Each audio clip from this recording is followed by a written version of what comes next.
कहानियाँ सुनी है? Yes ma'am. आपके घर पे कहानियाँ सुनाते हैं आपको? यस। आपकी दादी हो गई, नानी हो गई, उनसे कहानियाँ सुनते ही हो आप। आपको किस किस को कहानियाँ आती हैं? आती है आपको कहानियाँ? तो मैं आज आपको एक नई कहानी सुनाऊंगी, शेर और चूहे की कहानी। आपने कभी शेर देखा है? No ma'am. तो देखो, ये देखो शेर है। पिक्चर के माध्यम से मैं आपको समझाऊंगी। ये शेर है, ये चूहा है, ठीक है। मैं आपको इस शेर की और चूहे की कहानी सुनाऊंगी। एक बार की बात है, एक शेर जंगल में आराम कर रहा था और एक चूहा आता है। वो इधर उधर घूमता है। पहले उसको पता नहीं चलता, वो शेर के ऊपर उछल कूद करने लग जाता है, ठीक है। और जब शेर की जाग खुलती है तो शेर को गुस्सा आ जाता है।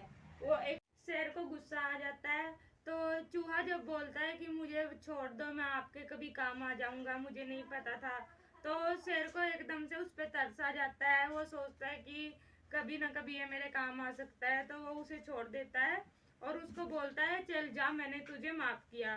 तो एक दिन जब चूहा जंगल में इधर उधर घूम रहा था तो वो देखता है कि कुछ शिकारी एक शेर के ऊपर जाल बिछा के चले जाते हैं। वो पास जाता है, वो देखता है कि वो वही शेर था जिसने उसको उस दिन छोड़ दिया था, जिस दिन वो उसके ऊपर उछल कूद कर रहा था, ठीक है। तो वो शेर बोलता है कि मुझे आपकी मदद की जरूरत है, मेरी मदद करो। तो जो चूहा होता है वो अपने दांतों से उसको शेर के पिंजरे को काट देता है। जब उसका जाल कट जाता है तो शेर उसको धन्यवाद बोलता है। तो इस कहानी से बच्चों हमको ये शिक्षा मिलती है कि हमें कभी भी किसी की मदद करने से दूर नहीं जाना चाहिए। अगर किसी की मदद करते हैं तो कल को हमारा भी फायदा होता है और हमको किसी को ज्यादा तंग भी नहीं करना चाहिए। आपको कोई और कहानी आती है बच्चों? एक कहानी सुनाओगे? Yes ma'am. आप सुनाओ बच्चों, सुनाओ आप। एक जंगल में एक तितली और एक खरगोश रहता था।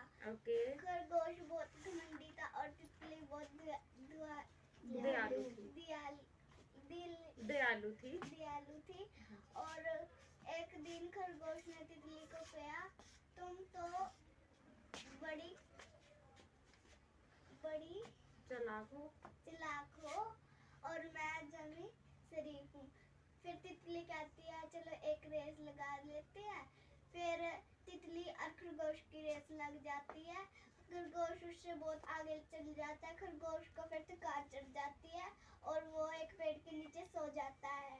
और तितली राम राम से चलकर खरगोश से भी आगे निकल जाती है। जब खरगोश की आँख खुलती है वो उसको देखता है कि वो तो उससे पहले भी वो वहाँ पर पक गई थी। ओके। जो मैंने आपको कहानी सुनाई है, आपको उसके बारे में कुछ पता चला है? यस। आप सुनाओगे वो कहानी? एक बार शॉर्ट में छोटी करके सुना दो। मैम, एक बार की बात है, एक चूहा जंगल में घूम रहा था इधर उधर। उसने एक शेर को देखा, वो उसके ऊपर उछल कूद करने लगा। शेर सो रहा था, उसको गुस्सा आ गया। उसने उस चूहे को खाने के बारे में सोचा। चूहा कहने लगा मैं कभी तुम्हारे काम आऊँगा। शेर ने कहा चलो मैं तुम्हें छोड़ देता हूँ। फिर चूहा जंगल में इधर उधर घूम रहा था। कुछ शिकारी उसी शेर को अपने सामने के जाने वाले थे। चूहे ने देखा तो उसने सोचा कि ये वही शेर है जो उस दिन उसने मुझे माफ किया था, जिसके ऊपर मैं उछल कूद कर रहा था। उसने उसके पास गया। शेर कहने लगा कि मुझे मेरी मदद करो, मैं फंस चुका हूँ। तभी चूहे ने अपने दांतों से उसे काट दिया और शेर ने उसका धन्यवाद किया। इस कहानी से हमें ये शिक्षा मिलती है कि कभी हमें दूसरों की हमें मदद करनी चाहिए, कभी मदद से पीछे नहीं हटना चाहिए। तो आज मैंने बच्चों को कहानी के माध्यम से अलग अलग कहानियाँ सुनाई। बच्चों ने भी उसके माध्यम से उनको ये सिखाया कि हमें सभी की मदद करनी चाहिए, कभी भी किसी की मदद से दूर नहीं भागना चाहिए, कभी संकोच नहीं करना चाहिए। बच्चों ने भी आज की क्लास में बहुत ज़्यादा ज्ञान की बातें सीखी। Thank you so much.